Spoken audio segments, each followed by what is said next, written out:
بالضبط. ياما حكايات قالوا هلنا زمان كان حبي وكان، لكن اللي في قلبي ولا مرة تحس. نحن الشعوب العربية بتمثلنا هي الأغنية جدا، لأنه نحن دائما عايشين بحالة ولاء للماضي، كرهانين دائما حاضرنا بالرغم من جماله ببعض المطارح، ولكن دائما عنا ولاء للماضي. ليش؟ هل لأنه كان ما في مشاكل أو ما في وجع أو ما في آلام؟ هو كان في كل شيء، بس نحن دماغنا بيفلتر كل شي ماضي، بخلينا بس الشي الحلو، ما منشوف غير الأشياء الحلوة. لهيك دائما منحن للماضي. وفعلا كان في خير وبركة أيام زمان ما منشوفها بأيامنا هاي.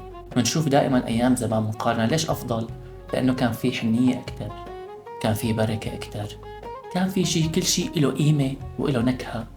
يمكن عالم الميديا اليوم والموبايلات بعدتنا عن بعض، ومن الأسباب اللي بتخلينا نشوف الماضي أجمل من وجهة نظري إنه كشفنا بعض نحن بالغربة، بين كل واحد على حقيقته، ومنضل منشوف الماضي أجمل دائما لأنه هو الوجع فيه أخف.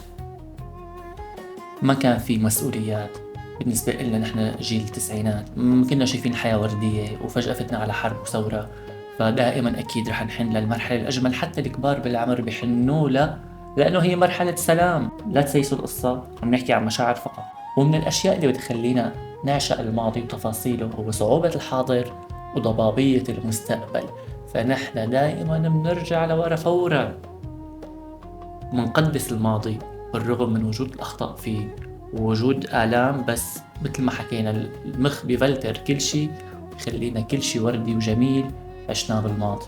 ياما حكايات قالوا هلنا زمان كان حبي وكان، لكن اللي في قلبي ولا مرة تحس. هي بتمثل الشعوب العربية حالة بالماضي. كمان دائما بنشوف الماضي أجمل من الحاضر ومن المستقبل، لأنه كان في ناس حوالينا بنحبهم فقدناهم. يلي فقد أبوه، يلي فقد أمه، يلي فقد أخته، زوجته، زوجة. فدائما الحالة الآنية اللي إحنا عايشين فيها من حالات فقد، دائما رح نشوف الماضي أجمل لأنه بس كانوا معنا. يعني باختصار نحن ما منركز على الماضي وذكريات الماضي لأنه هو الأجمل والمثالي، لا، لأنه حاضرنا صعب وفي مسؤوليات ومستقبلنا ضبابي. هي كل القصة. ولأنه كان في خير وبركة وبساطة ما عادت موجودة اليوم فينا للأسف.